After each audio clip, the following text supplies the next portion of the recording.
반갑습니다. 반갑습니다. 민성효입니다.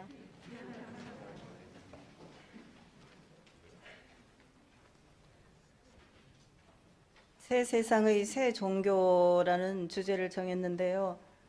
지난주에 말씀드린 봄 바람은 사가 없이 불어주지만은 산나무라야 그 기운을 받아 자라고, 성현들은 법을 아무 차별 없이 설하여 주지만은 신 있는 사람이라야 그 법을 받아 가진다. 그런 내용으로 말씀드렸습니다.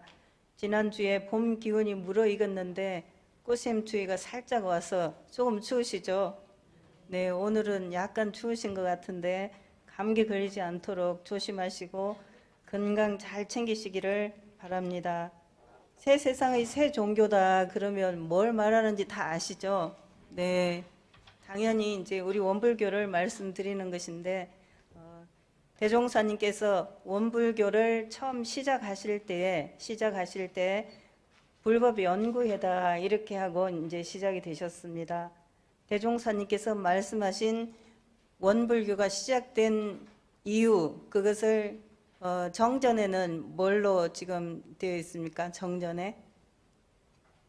정전에는 개교의 동기 이렇게 되어 있죠. 개교의 동기, 원불교가 문을 연 동기다 그렇게 되어 있습니다. 그것은 우리 교도님들이 원불교를 만나서 신앙을 하게 된 동기, 또는 내가 원불교에 다니게 된 동기, 내가 원불교에 다니고 있는 이유, 이런 거로 다시 말씀드릴 수가 있겠죠.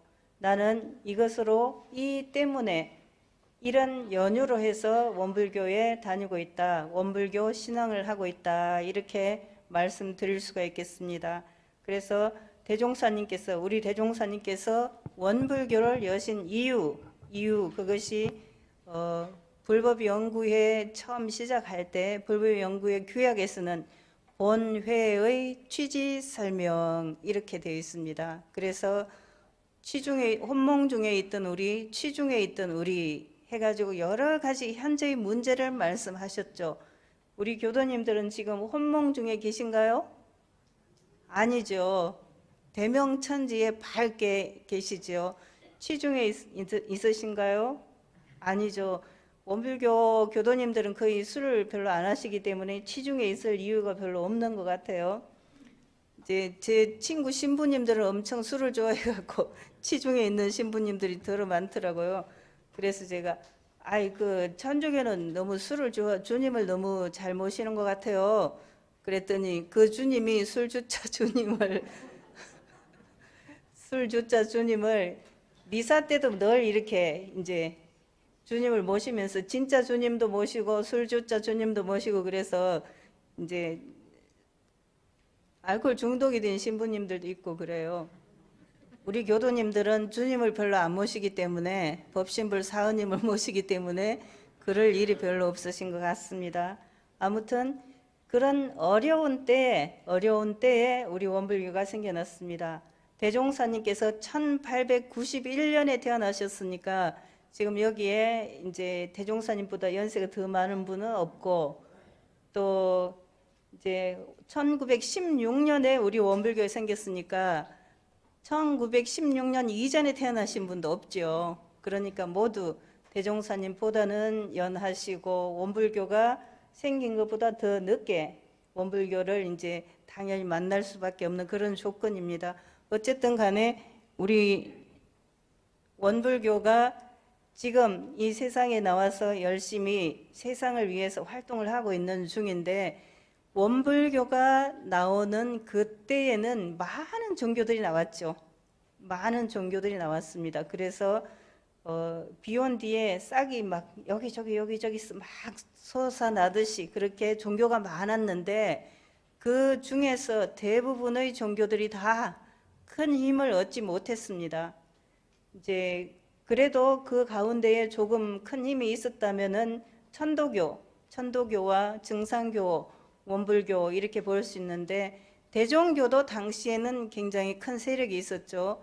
근데 지금까지 종교로서 역할을 잘 하고 있는 종교는 우리 원불교다 이렇게 볼 수 있겠습니다. 그래서 아마도 예전에 제가 어릴 때 학교 다닐 때는 제가 이제 진주여고를 나왔기 때문에 제 친구들이랑 다 뭐 너 어디 가? 그래서 원광대 가. 그러니까 아 그게 뭐 어디 있어? 서울 있어? 이렇게 얘기했던 때예요. 그렇게 이야기했던 때에 그때는 정말 우리 그 원광대에 계시는 사박사님들 유병덕 교수님, 송천은 교수님, 또 한기도 교수님, 한종만 교수님 그 어른들이 다 원불교가 사이비 종교가 아니고 보편 종교다. 원불교가 이 세상에서 일반 기독교, 불교, 천주교와 그 어깨를 나란히 할 수 있는 종교다라고 세상에 드러나기 위해서 굉장히 노력을 하셨어요. 그래서 그 어른들의 공덕이 여러 가지가 있지만 그 중에서도 한국 이제 일반 사회에 원불교가 사이비 종교가 아니라 정말 기성 종교와 나란히 할 수 있는 종교다 이런 인식을 심어준 것은 그 어른들의 공이 굉장히 크다고 볼 수 있습니다. 물론 당시에 숭산님이 총장님이시고 또 문사님이 부총장님, 아타오님이 부총장님 그런 시절이었죠. 그 어른들하고 사박사님 그분들의 공이 매우 크다 그렇게 생각할 수 있습니다. 그리고 그분들의 자녀와 가족들이 지금 이제 우리 교당에서 같이 이제 공부하는 도반으로 이렇게 앉아 있다는 것이 참 저는 가슴이 뭉클하고 좋은 그런 마음이 듭니다. 대종사님께서 그 시절에 우리 원불교를 내셔가지고 지금 원불교를 이어오셨는데 그런다면 원불교를 왜 내셨을까? 우리가 새 세상의 새 종교다 이렇게 이야기하는데 그 사박사님들이 계실 때 원불교는 불교와의 차별성을 강조해야 됐습니다. 왜냐하면은 사람들이 불교는 알지만 원불교는 모르고 왜 꼭 원불교라고 해? 불교라고 해도 될 텐데 또는 대한불교 조계종의 무슨 파 아니야? 이런 생각을 가지던 때였기 때문에 그때는 원불교의 차별성을 강조할 수밖에 없는 조건이었습니다. 그러면 지금은 어떤가? 그리고 대종사님께서는 원불교가 기독교나 불교나 천주교하고 비슷한 일반 종교의 한 종교로 만들기 위해서 원불교를 내셨을까? 어떤가요? 대종사님께서는 교법의 총설에 보면 모든 종교의 교지도 통합 활용한다 그러셨습니다. 통합 활용해서 원불교를 내셨고 그동안의 종교들이 기독교나 불교나 천주교가 다 2000년 이상이 된 종교들이죠. 그 종교들이 처음에 이제 자료를 보면 성경이나 불경을 보면 전부 다 어찌 돼 있죠? 앞에가 불경은 여시야문 이렇게 돼 있습니다. 그래서 내가 들은 바로는 이렇게 돼 있는 거죠.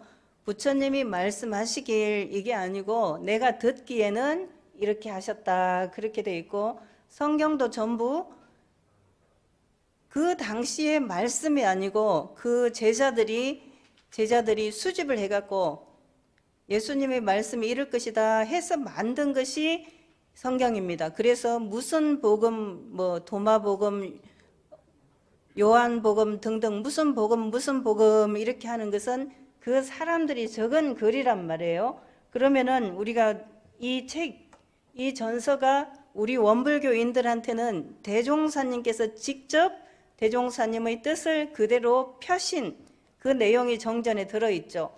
그러니까 이 세상에서 제대로 역할을 하고 있는 여러 종교 가운데서 우리 원불교야말로 정말 자료가 잘 남아있는 그런 종교라고 볼 수 있고 지난번에 말씀드린 것 같이 우리 원불교는 아직 새싹이라 그랬죠. 새싹.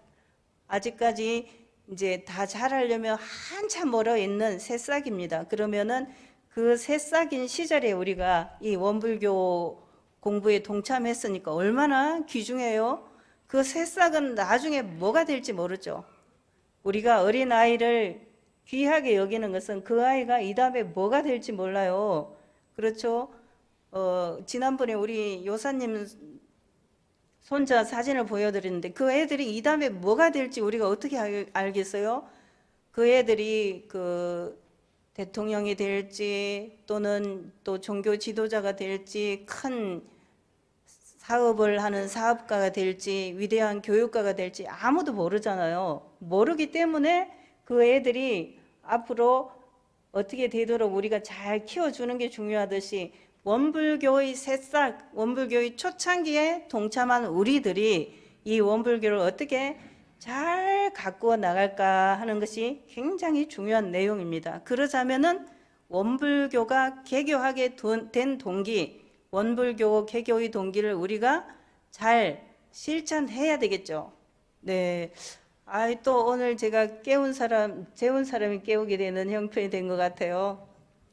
이쪽에 여자분들은 다 눈을 뜨고 계신데 남자분들은 잠이 부족했나 모르겠습니다. 네. 네, 옛날에 처칠이 그랬다고 합니다. 처칠이 지각쟁이였다고 그래요. 의회에 출석할 때 지각을 자꾸 해요. 그러니까 옆에 사람들이 놀려 먹느라고 왜 그렇게 자꾸 지각을 해요? 이렇게 하니까 뭐라고 대답을 했냐면 제 마누라가 너무 예뻐서 그래요. 그랬답니다. 그 다음은 제가 설명하지 않겠습니다.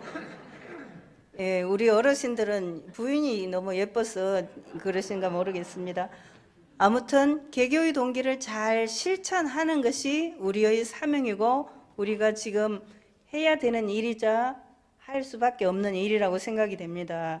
원불교를 이 세상의 여러 종교 중에 하나, 너도 있고 너도 있고 그런데 ABCD 중에서 하나다 이렇게 하는 것이 아니라 지금 나와 있는 모든 종교의 교지도 통합 활용해서 정말 모든 종교를 통틀어서 세상을 위해 역할을 할 수 있는 그런 종교가 원불교다. 그 생각을 우리 마음속에 깊게 가지고 그것에 대해서 자긍심을 가지셔야 될 걸로 생각이 됩니다. 그러시죠? 네, 다들 그러실 거로 생각합니다. 그래서 대종사님께서 개교의 동기에 보면 현화 과거의 문명이 발달됨에 따라 물질을 사용하는 사람의 정신은 점점 쇠약하고 이렇게 해가지고 파란 고해의 일체 생명을 광대무량한 낙원으로 인도하려 함이 그 동기니라 이렇게 개교의 동기가 되어 있습니다. 그러면은 그때 파란 고해라는 게 도대체 무엇인가? 파란 고해 굉장히 안 쓰는 용어예요. 원불교 밖에서는 거의 들어본 적이 없죠. 파라고 하는 것은 파도할 때 그 파자예요. 조그만 물결들은 물결파, 물결이 이제 일죠. 그것을 파라고 그러고 파란 고에 그러면 뭐 파랑주의보, 랑이라고 하면은 좀 큰 물결을 말해요. 태풍이 오기 전에 파랑주의보를 내리죠. 그래서 큰 물결. 그러니까 파란 고해라고 하는 것은 파도가 치듯이 고해가 좀 이렇게 큰 고해 이런 것을 파란 고해다. 부처님께서 서가모니 부처님께서 이 세상은 고해다 하신 그런 말씀하고 비슷하게 생각하시면 되겠습니다. 그러면 그 파란 고해의 모습을 대종사님께서는 어떻게 말씀해 주셨냐면은 파란 고해는 물질의 노예 생활을 하는 것을 말씀해 주셨고 서가모니 부처님께서 사고 팔고 그러니까 사성제 중에서 고제를 말씀하실 때 한 그 고해하고 같습니다.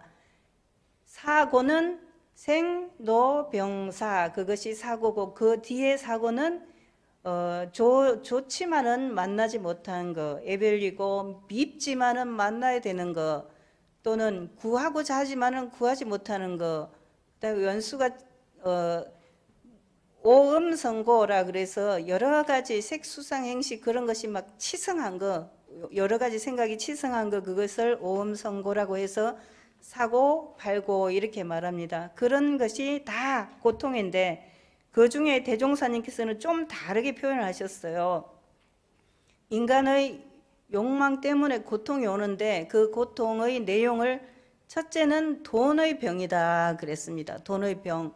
그래서 제가 그때 대종사님 계실 때 1916년 이때는 별로 돈도 없고 다 가난한 처진데 해서 그 당시에 신문을 보니까 일본 신문 기사에 보험 사기로 가족을 죽인 기사가 나오더라고요. 그때인데도 요즘 이제 우리나라도 보험 사기로 뭐 가족을 죽인다든지 그런 기사가 들어 있는데 그때 그런 기사가 일본 신문에 이미 있었어요.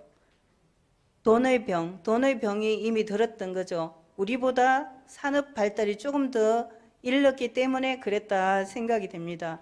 둘째는 자기의 잘못은 살피지 않고 남을 탓하는 원망병. 그걸 대종사님께서 당시에 병으로 보셨어요. 원망병.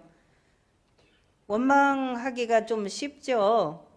왜냐하면은 다 내가 좀 더 잘난 것 같고 내가 좀 잘하고 싶고 내가 좀 돋보이고 싶기 때문에 남을 원망하는 거죠. 남을 원망해요. 이제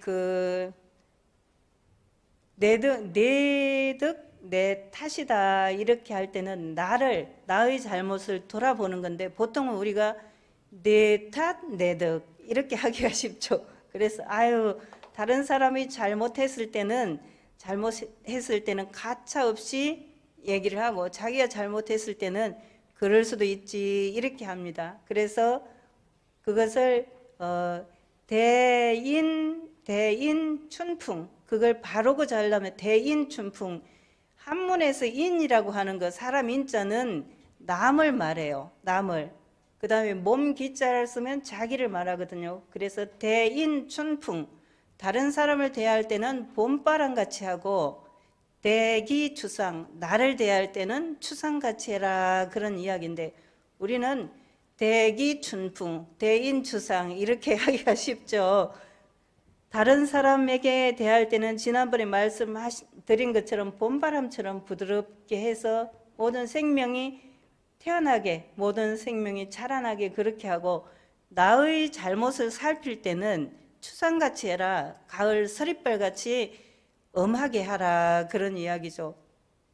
네, 이제 가끔 이제 우리 교도님들도 교무들이 뭐 실수하고 그럴 때 지적해 주시고 그러는데 지적해 주시는 거 굉장히 감사하게 생각해요. 꼭 그렇게 하셔야지 고칠 수 있어요. 그런데 그거에 대해서 그런 걸 다 말해 이렇게 하면은 고쳐지지가 않아요. 그래서 무엇이든지 저희들에게 대인 추상해도 돼요. 교무한테는 좀 이렇게 잘못했다 그러면 말해가지고 꼭 고쳐주세요. 여러 사람을 위해서 이렇게 하셔도 좋습니다. 그런데 우리 도반이나 가족이나 친구들을 대할 때는 대인 춘풍으로 해야지 추상같이 하면은 친구가 다 떠나게 되는 거죠. 다른 사람을 원망하지 않고 나의 탓으로 돌리면은 고치기가 훨씬 쉽고 또 인간관계도 좋아질 겁니다. 남을 탓하는 원망병. 그 다음에 세 번째는 의뢰의 병이다 그랬습니다. 대종사님께서 자력양성에 보면은 자력양성이 제일 먼저는 무엇이었냐면 부부 권리 동일이었어요. 부부 권리 동일. 이런 이제 자력양성이라든지 당시의 그 평등 사상을 받아들이는 것은 해산 전엄강 선지님이 굉장히 잘 하신 걸로 알고 있고 그 초안도 아마 그러니 하셨지 않나 그런 생각이 듭니다. 부부 권리 동일.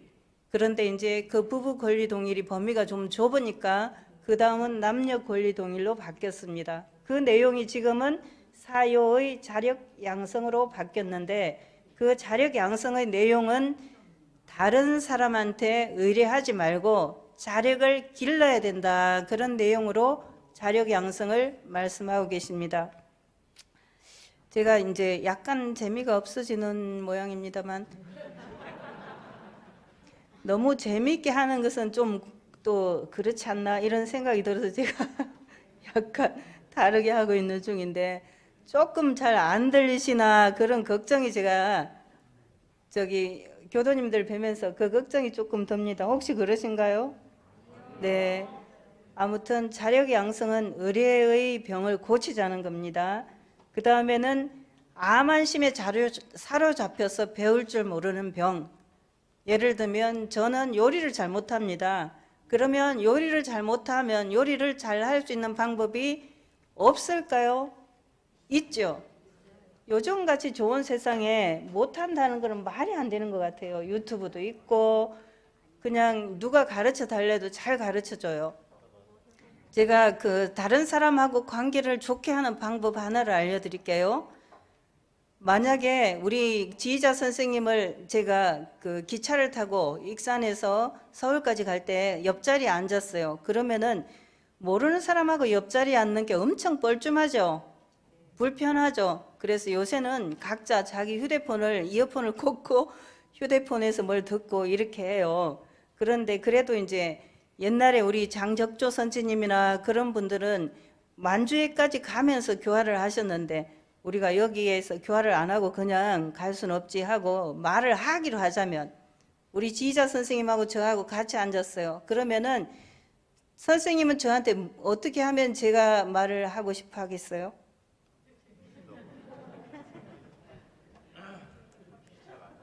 네?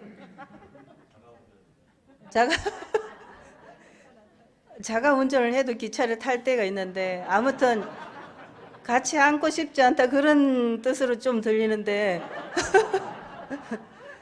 이제 만약에 제가 지휘자 선생님하고 같은 옆자리에 앉았다 그러면은 저는 성악은 어떻게 해요? 이걸 물어보면은 질문 한 번만 해도 돼요. 서울 갈 때까지 한 번만 해도 계속 얘기를 하겠죠. 얘기할 게 너무 많아요. 그런데 만약에 저를 만났다면 원불교가 뭐예요? 이렇게 물어보면 돼요. 그냥 길게 말할 필요도 없어. 그거 한 가지만 딱 물어보면 그냥 시끄러워서 못 갈 정도로 계속 말을 할 거예요. 그것은 무엇이냐면은 누구를 만나든지 그 사람의 관심사를 물어보면 돼요. 관계를 좋게 하는 1번이에요. 혹시 나는 나이도 먹고 친구도 별로 없어 이렇게 한다면 어떻게 하겠어요? 노현장에 가셔가지고 그 할아버지 그 할머니가 좋아하는 질문을 해요. 그 다음에 또 그것도 모르겠다 그러면 아이고 그 아들은 뭐 해요? 이렇게 물어보면 또 막 아들 자랑을 하고 싶죠. 그래서 계속 얘기를 할 거예요. 거의 이제 잠이 깨신 것 같으니까. 네. 그리고 가르칠 줄 모르는 병하고 공익기관을 피폐하게 만드는 공익심 없는 병, 이것들이 현재의 병폐다. 그것이 파란 고해를 가져오는 원인이다. 이렇게 보셨어요. 근데 이거 어디서 많이 들어본 내용이죠? 어디서 많이 들어보셨어요? 일상수행의 요법 5조부터 9조까지가 여기에 다 들어있죠. 네, 일상수행의 요법이 됐습니다. 뒤에 정전이 나올 때 이 내용이. 그래서 고해의 원인, 우리가 고해에서 살게 되는 원인이 이런 문제라면 고해를 벗어나려면 어떻게 해야 되는가? 개교의 동기에서는 고해를 벗어나는 방법을 2가지로 말씀하고 계시죠. 뭐라고 되어 있습니까? 네, 지난번에도 A뿔이었는데 오늘도 A뿔이네요. 감사원님이 진리적 종교 신앙과 사실적 도덕의 훈련으로서 이렇게 되어 있습니다. 진리적 종교의 신앙과 사실적 도덕의 훈련으로서 원래 이제 우리 자신이 부처다 그것은 믿고 있지요. 네, 믿고 계실 걸로 생각이 됩니다. 대종사님께서는 그러면 이제 진리에 대해서 먼저 여쭤볼게요. 이 세상의 진리가 하나일까요? 여러 개일까요? 하나예요? 어떤 하나예요? 이론상의 진리로 하나예요? 그러면은 기독교인 이론상의 진리를 믿지 않는 기독교인에게는 진리가 없을까요? 그거는 확실히 아니죠. 기독교인에게도 진리가 있죠. 그러면 원불교에서 이론상의 진리라고 하고 기독교인은 하나님의 섭리라고 하는데 그러면 어떤 게 진리예요? 네, 퀴즈를 낼 때 늘 함정을 파놓고 퀴즈를 내요. 이제 해 뜨는 어느 것이 해 다음 중 어떤 것이 해 뜨는 시간일까요? 이렇게 질문을 해요. 질문을 하고 산에서 해가 뜨는 그림을 그려놓고 1번 해가 조금 올라올 때 1번, 해가 중간에 올라올 때 2번, 다 올라왔을 때가 3번. 그럼 어떤 게 해 뜨는 장면일까요? 시간일까요? 이상 모두 다. 모두 다예요? 네, 퀴즈에는 항상 함정이 있어요. 1, 2, 3번 다 해 뜨는 시간이 아니죠. 해 뜨는 시간은 산을 기준으로 하지 않고 바다를 기준으로 하거든요. 바다를 기준으로 합니다. 그래서 1, 2, 3번이 다 해 뜨는 시간은 아니에요. 산은 사방에 산이 다 다르는데 어느 산을 기준으로 하겠어요? 그러니까 안 맞고요. 우리가 원불교에서 이런 상의 진리다 이렇게 말하고 기독교에서는 하나님이다 이렇게 말하면 그 용어상은 진리가 여러 개인 걸로 느껴지죠. 여러 개인 걸로 느껴져요. 그러면은 예를 들면 기독교인에게는 해가 서쪽에서 떠서 동쪽으로 지고 원불교는 동쪽에서 떠서 서쪽으로 질까요? 누구에게나 똑같이 적용되죠. 누구에게나 똑같이 적용돼요. 또는 100년 전에 하고 100년 후에 하고 달라진다면 그건 진리일까요? 아니죠. 항상 같아야 되는 거죠. 누구에게나 항상 같아야 그게 진리라고 할 수 있습니다. 우리 교도님들이 교회 다니는 분들을 만나갖고 말싸움에서 자꾸 지는데 그것은 그런 것을 잘 정확하게 짚지 못하기 때문에 예를 들어서 뭐 해가 산에서 어느 정도 떴을 때를 해 뜨는 시간이라고 할까요? 이렇게 하는 질문하고 같아요. 그러니까 원래 해 뜨는 시간은 바다를 기준으로 한다. 이걸 알고 있다면은 전혀 그 질문의 함정에 빠지지 않을 수가 있습니다. 진리라는 것은 기독교인이나 불교인이나 원불교인에게 똑같이 적용이 됩니다. 똑같이 적용이 됩니다. 네? 네, 그렇죠. 똑같이 적용이 돼야 진리지 다르게 적용이 된다면 진리가 아니겠죠. 그러니까 이 우리가 말하는 이론상의 진리는 기독교인에게도 적용될 수 있는 이론상의 진리입니다. 그 말씀을 드리고요. 그러면은 이 진리적 종교의 신앙이다 이렇게 말할 때 그러면은 진리적 종교의 신앙이 아닌 신앙이 있다는 말씀이죠. 파란고의 일체 생명을 광대무량한 낙원으로 인도하기 위해서 진리적 종교의 신앙을 하라 그랬는데 그런다면은 진리적 종교 신앙이 아닌 것이 있다는 이야기겠죠? 어떤 것이 진리적 종교의 신앙이 아닌 걸까요? 예, 예를 들어 뭐 건진법사라든지 이런 분의 말을 듣는다든지 이러면 진리적 종교 신앙이 아니겠죠. 네. 그리고 우리가 옛날에 성황당에 이렇게 돌도 던지고 그래요. 이제 그 어떤 사람이 그 숲속에 길을 가다가 너무 급해가지고 일을 봤어요. 봤는데 자기가 보기도 민망하죠. 그게 큰 일을 봤어요. 그래서 살짝이 거기다 돌을 이렇게 모아놓은 거예요. 돌을 모아놨어. 그러니까 사람들이 지나가다 보고 아 저기에 뭐 누가 기도한다고 돌을 모아놨나 그래가지고 이 사람도 돌을 쌓고 저 사람도 돌을 쌓고 그렇게 해가지고 나중에는 그것이 돌 무덤이 됐다는 거예요. 돌탑이 됐겠죠. 네, 그런 것은 진리가 아니겠죠. 진리가 아닌 것에 대한 신앙, 그것을 조심해야 되는데 사실은 제가 기도문을 읽으면서도 반성이 되는 점이 있어요. 어떤 거냐면 전에 숭산 총장님께서 저희들이 학교 다닐 때 늘 뭐를 지적을 해 주셨냐면은 우리가 뭐 설명 기도 같은 걸 이제 시키면은 설명 기도를 할 때 이렇게 해 주시고 저렇게 해 주시고 그걸 많이 쓴단 말이에요. 그런 용어를 많이 사용을 해요. 그러면은 그게 안 맞다고 못하게 하셨어요. 못하게 하셨는데 자꾸 이제 세월이 갈수록 약간 이게 하게 해주시고 이래 주시고 저래 주시고 이게 늘어났단 말이에요. 우리 기도문에 그게 늘어났어요. 옛날에 교당에 다니신 분들은 기억해 보시면은 옛날에는 그런 것이 약했어요. 그런데 갈수록 요구사항이 많아져요. 제 소원을 들어주시면 제가 잘할게요. 이렇게 기도를 올리고 있는 그런 것이 좀 많단 말이에요. 그래서 그 점은 우리 원불교 전체가 좀 반성이 필요한 거고 좀 달라져야 되겠다 하는 생각이 듭니다. 약간 이제 미신 신앙이라든지 아니면은 전체 신앙이라든지 이런 거에 부족한 신앙이 될 수 있겠죠. 그 점은 조금 조심해야 되겠다 그 생각이 듭니다. 그래서 정산 종사님께서 신앙의 내용을 미신적인 신앙을 진리신앙으로, 편협한 신앙을 원만한 신앙으로 바꿔야 된다 그렇게 말씀을 해 주셨죠.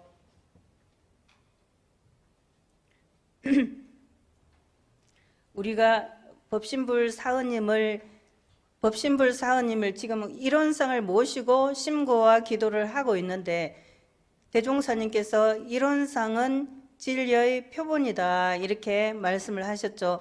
그런다면 예를 들면은 진리의 형상을 이론상으로 굳이 이론상으로 정했다 이렇게 말씀하셨거든요. 굳이 말하자면은 이론상이라도 제시하지 않으면은 어리석은 중생들이 진리의 내용을 더욱 잡기가 어려우니까 굳이 이론상으로 했다 이렇게 표현을 하셨습니다. 그러니까 이론상이라는 그 상징에 얽매이지 않고 이론상이 달을 가리키는 손가락이라면 그 손가락이 가리키는 달을 볼 수 있어야 된다는 거죠. 하늘의 달이 하나면은 달은 물 속에도 또 이런 뭐 비출 수 있는 모든 것에 달이 다 비춰지잖아요. 그 모든 것을 다 참달이라고 생각하면 안 되는 것처럼 이론상의 형상, 저 이론상의 형상을 통해서 본래 자리를 알아야 된다. 그것이 진리적 종교의 신앙이다. 그런 말씀입니다. 진리적 종교의 신앙. 그 진리적 종교는 불생불멸과 인과보응의 이치를 담아 있겠죠. 그 다음은 사실적 도덕의 훈련으로서 광대무량한 낙원으로 인도를 해라 그랬습니다. 사실적 도덕의 훈련. 지금 이제 우리 원불교의 경우에는 대종사님께서 가장 경계하신 것이 신통묘수를 경계하셨습니다. 뭐 신통을 부려갖고 산을 옮긴다든지 아니면은 기적을 만든다든지 그런 것을 하지 못하도록 말씀해 주셨죠. 이 원불교의 훈련법이 지금 우리가 전산 종법사님께서 계속 강조하고 계시는 것이 훈련법을 강조하고 계시죠. 그 훈련법에는 정기훈련과 상시훈련, 상시훈련 중에서 상시옹용 주의사항과 교당 내방시 주의사항이 있죠. 그것을 잘 실천하는 것으로서 훈련을 하라 그러셨는데 이 훈련법은 모든 종교 중에서 원불교가 가장 잘 되어 있습니다. 잘 되어 있고 이 훈련법을 통해서 뭘 하자는 거냐면 그러면 중생을 부처로 바꾸고 자꾸 이렇게 진급하고 은혜는 입고 진급은 하고 이렇게 변화되도록 하자는 거죠.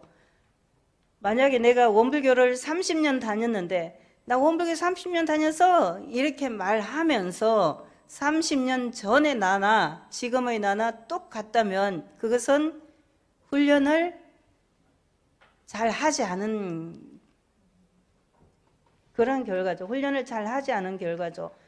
아, 나는 30년 전에 다녔는데 훈련을 잘 했다면 달라졌겠죠.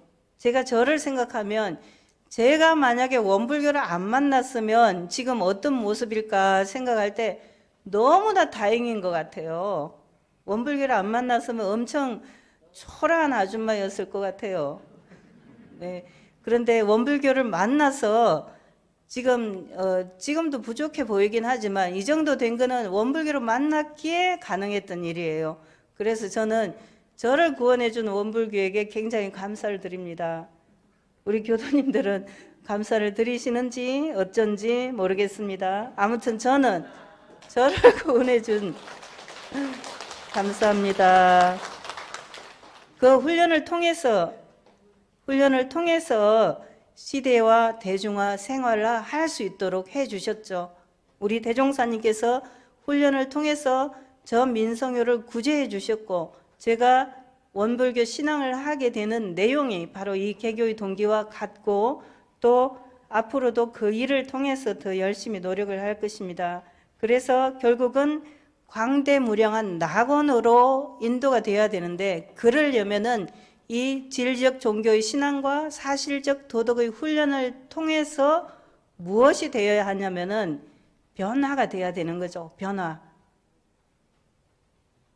대종사님께서 사막을 말씀하실 때, 취사의 결과를 말씀하실 때 뭐라고 하셨냐면, 뿌리도 튼튼하고 잎과 나무도 무성하지만은 뭐가 있어야 된다 하셨어요?